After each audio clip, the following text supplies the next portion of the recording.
Dek nek iki duwe jeneng lho Rom, jenenge yo apik lho Rom. Yo lali aku. Sapa ndek mau? Sindiliwiti. Tanti, Dek Tanti. Kowe gak ngerti bojone sender jenenge sapa? Suliti. Nek wis tuwa kan nyeluke nyi. Aja mau disiki ndak aku dinggo neh ya. Lagunya apa Cek? Sayang cantik kecil mungil. Dibarengi tombol kangen. Tambah kangen Mas. Spesial buat semuanya malam hari ini dari Cik Sabil sendiri mungkin sudah bubuk ya Jin ya. Besok bisa diputer lagi streamingnya. Yuk, tambah kangen. Yuk.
ngono jenenge Ndak Mata. diterusno. Tarani Sintiliwiti mang mau arani salam jenenge bocah sak-sake barang tak celuk jenenge Tanti ya mau amuk. Lah orang mbok tutukno kok tan iki kan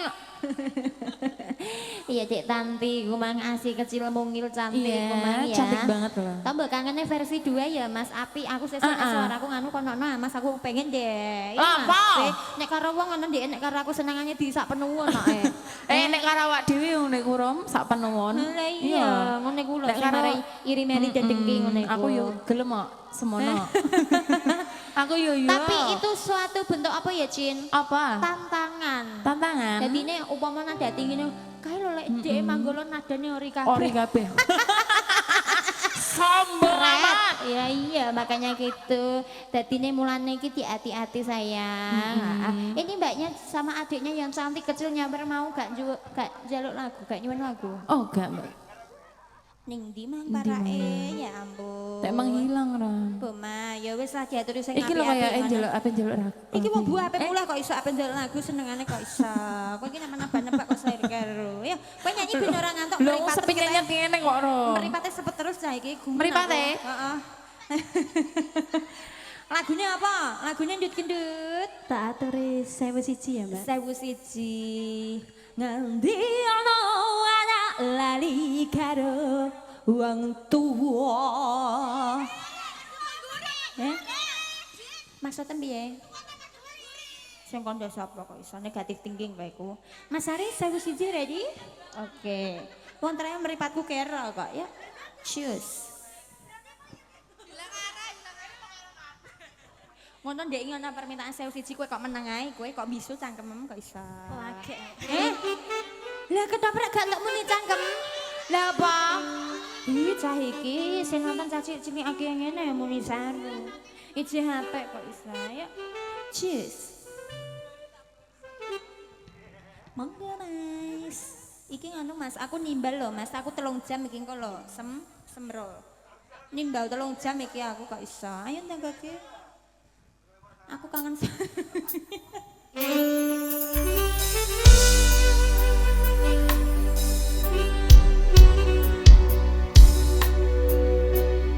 Ih, jadi sedih banget deh. Gak kuat aku. Gak kuat aku guys. Tak medun aja ya guys.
1.001. Rada-rada ngehits sensitif ya. gitu aku sensitif Mas. Kowe nek lagu sensitif, ini. kowe Iya. sedih. Rada Oh, sensitif rada. aku nek lagu-lagu Tapi nek mengenai wong sedih tua. banget ngono kuwi apa? Ono lagu juga sing apa? gawe aku sensitif banget ya ono nganti aku Nanti kuat kowe nangis sembrebes nangis miling isor gugur-gugur? dhuwur ya ono. Heeh. Apa kuwi lagune? Perahu layar. Aku eleng ngono iku. Nek pas aku numpak perahu aku tahu jegurnya wong soalnya. Maksudnya kita mandi bersama ngono nang laut.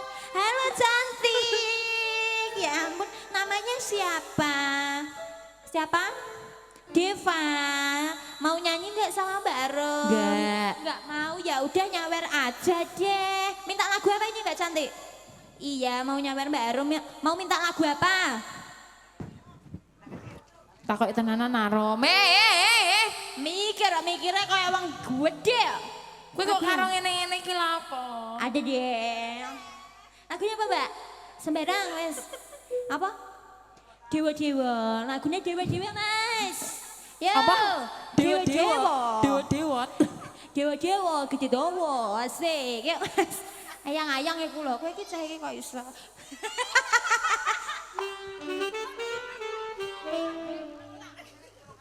Iku Mas, iku layang-layang Mas, iku layang-layang Mas.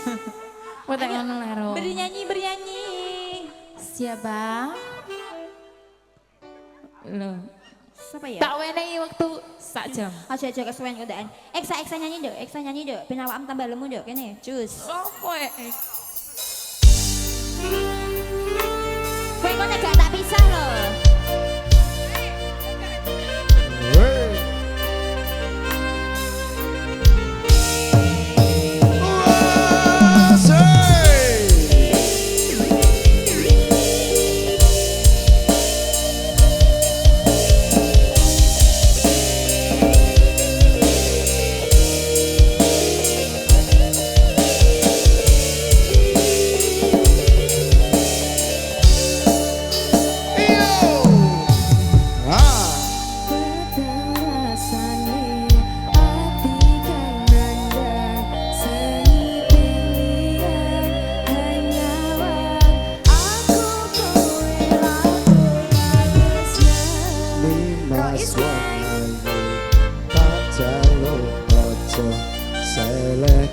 Tresnan pancene tresno kuwi akeh tak coba Anjay.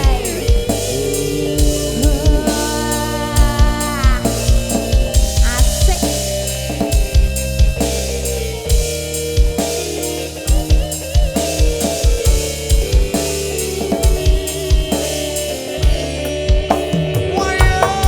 Hey ha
burung bubuk besok tidak seku ya.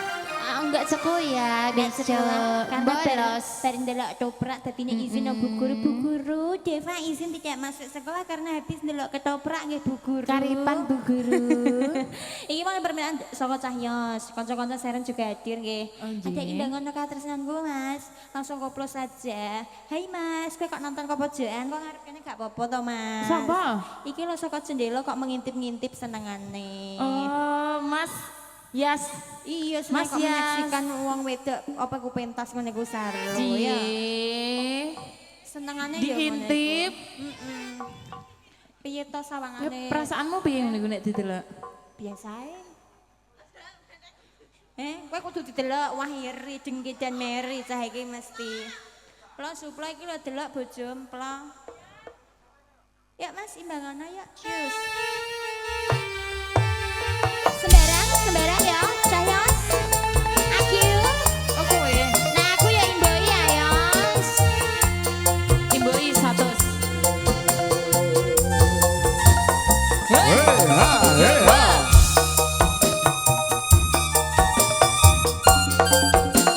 Hey ha. Hey go. Ayo. Saben dina mangelamun jroning sepi sampun amang rasa kadulu wayang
kurang berhati-hati ya. Ram, iki mau ono penonton bayaran meno. Ora, mergo dhek sakake, mergo mbanmu iki biasanya kan saya nonton kan pirang-pirang rame. Lah iki kan sepi sekali, nganggo banget. Nantinya dia simpati kepada kita, mulanya dia gabung. Jane mau ndak ngajak balan ya? Ngajak balane. Sarbon. Coba dikasih lagu 2 bonus ya. Kene. Malah gereja muda ndi wonge. Nyanyi nduk, nyanyi nduk. Ayo Om. Nyanyi nduk lagune apa lagune? Apa? Kumbang. Kumbang cari Mas. Takkan ku biarkan sang kumbang mendem. Ayo Mas. Menghisap lah ya, menghisap. Maju seriku. Roni iki dino apa kowe kok nemen ngono ra?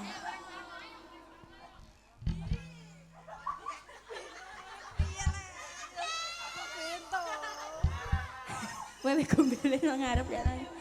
Aja ngono Mas, aku nanti di sini sendirian Mas. Aja ngono Mas, ya. Aku mang wis dirai. Aduh ya, yuk. Apa lagunya? Tak turi kawitan, Mbak. Kawitan Mas. Kawitan, Mbak. Kau mang undang aku apa? Rabi karo Pak Am ya. Mangga Mas. Pak aku sing ndi? Pak Am lagi piye? Loro. Wah, yang telecek nek ngono ya. Monggo. Cus. Aku kok nek nyolong gedang lho Mas, nek mau tabuhi ngono aja ngono ndek bengi lakone iku kok iso. Ya.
yo. Tempe gembok ora payu. Sebabnya apa, Hera? Iki dino aku semayanan lan katresnanku Pangeran Darmawangsa. Janjian. Nanti iki Pangeran Darmawangsa. Aku ana ing sisih kene. Oh nggih. Soropatmu.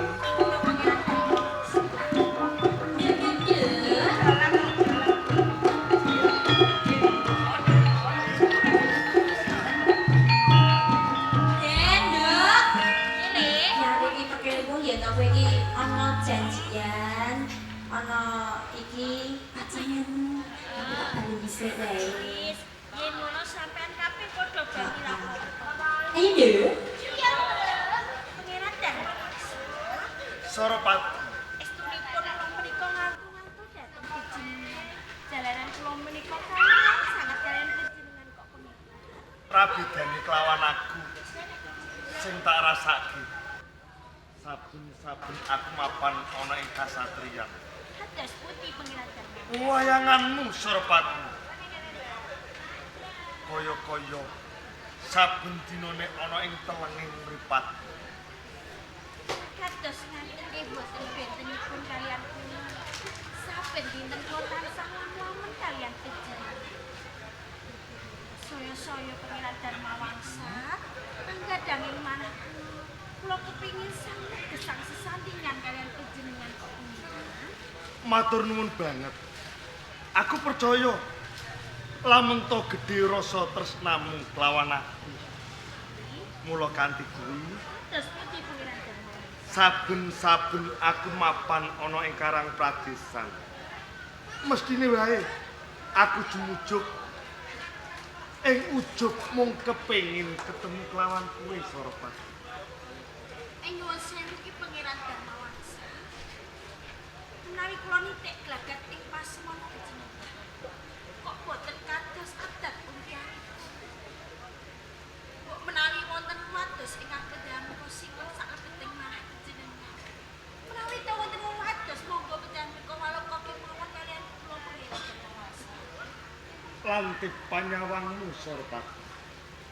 Pancen iki ana wadi sing tak simpen sakjroning atiku.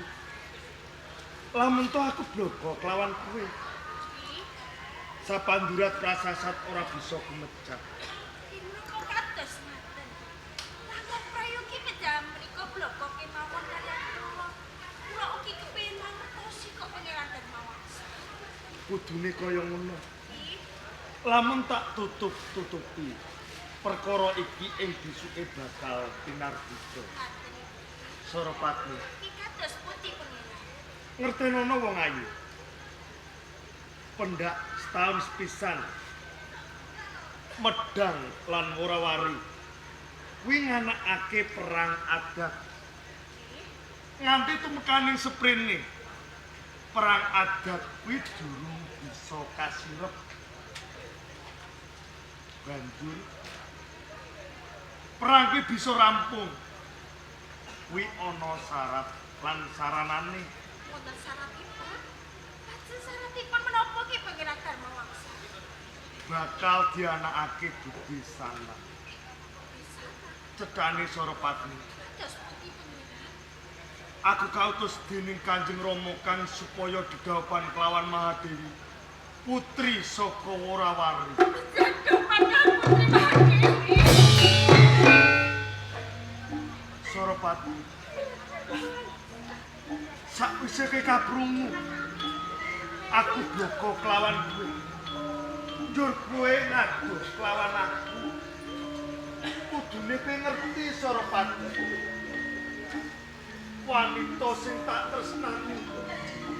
Sing dadi telenging atiku. Ora ana sapa-sapa. Mung kowe Soropatmu. Sultan Darmawangsa. Sasampun mencapai politik dan kados ngoten. Rumah sakit salebetipun para kula. Kados welas tukang tumut cepet ing cucu kula sakit sanget Pangeran Darmawangsa. Prabedane kelawan aku Soropatmu. nalika Kanjeng Rama paring pangandika kelawan aku sak temah. Prasasat sumendal nyawaku saka ragaku. Mula kanthi kuwi Sarapati. Ning kene aku mung kepengin njaluk pertimbanganmu. Yen to aku nemoni lelakon sing kaya ngene, aku kudu kepiye Sarapati mongko? Wanita sing tak tresnani mung kowe Sarapati.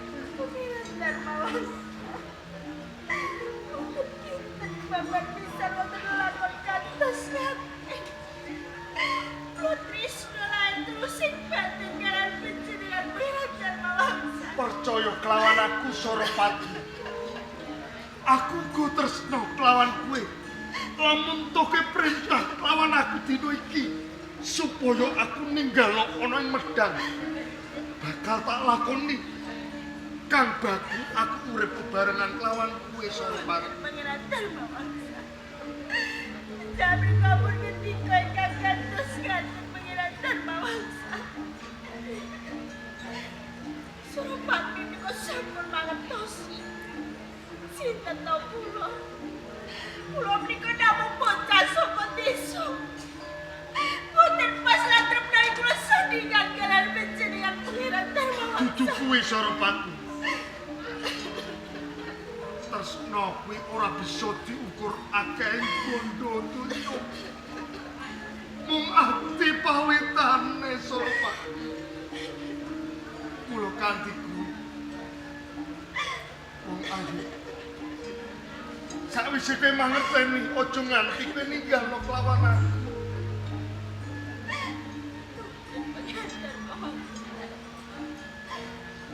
Menika sampun dados kersa tiyang sepuh panjenengan. Kangge mbukake dharma putih pindah kaliyan tiyang sepuh panjenengan. Monggo pindah kolampahi kisah pemberan kaliyan Putri Mahadewi. Kula sampun lila lan lega kok pengen.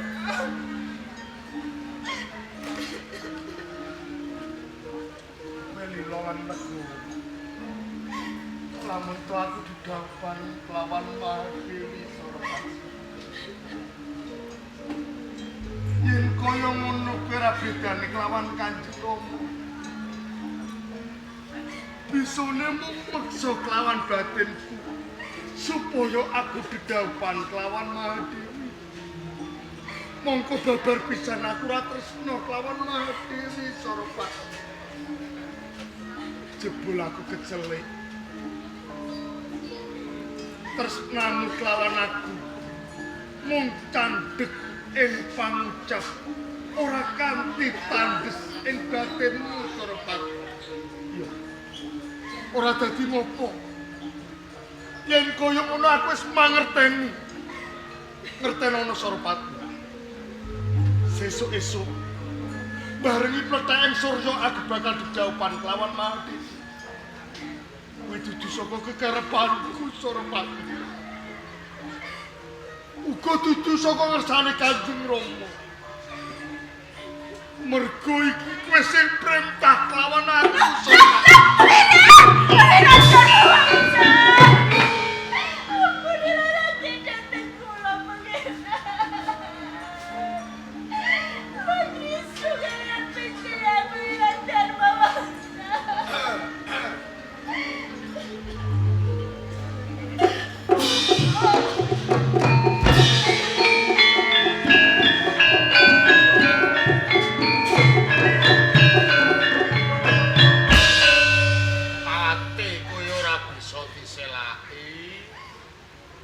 rasa kuwi ora bisa dihapusi.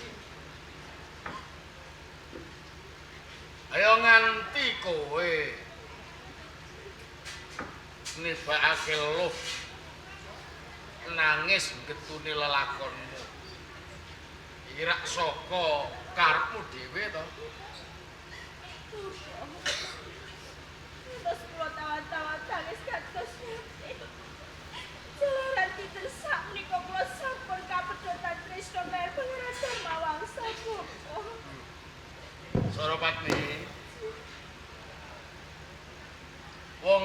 bisa ngrasakake tenane Pangeran Darmawangsa kuwi ora bakal bisa ninggalake katresnane.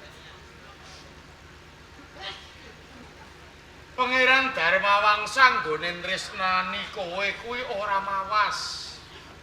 Nadyan kowe anake wong desa. Nanging wis sawuntara nggone sesambungan rasa tresna. Ewa semono ana kedadian kaya ngene. Iki mesti ana sing jalari. Mula kandhe kuwi yen pancen kowe isih tresna karo Pangeran Darmawangsa, aja isin katonke rasa tresnamu. Budidaya supaya bisa nyawiji meleh. Kula boten saged tumindak menapa-menapa, Bapak. Kula katine panguwasa, Bapak. Kula menika ngrumaosi kula menika sithik. Kula namung bocah saka desa, Bapak. Pratelanmu kaya ngono kuwi ibarate rak wong kalah sadurunge perang. Durung budidaya kok wis kandha ora bisa. Wis ngene. Nek kowe manut wong tuwa, mbok menawa iki dalan kanggo ketemu lan Pangeran Darmawangsa. Sedhela meneh Pangeran Darmawangsa bakal daup lan Mahadewi ana ing Kadipaten Morawali. Mriko leres putra. Nadyan nista kowe kudu gelem nglakoni mbarang kentrung mengko supaya ditanggap kanggo rupiah-rupiah. Nanging ya aja dandan wadon kaya ngene.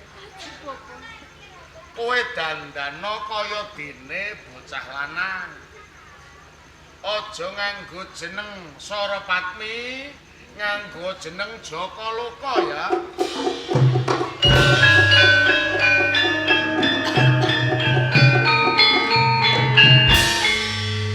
Ben ora ijen ana lek-lekmu hampir ana mengko jaken barang kentrungane Morawali. Ngaten Iya.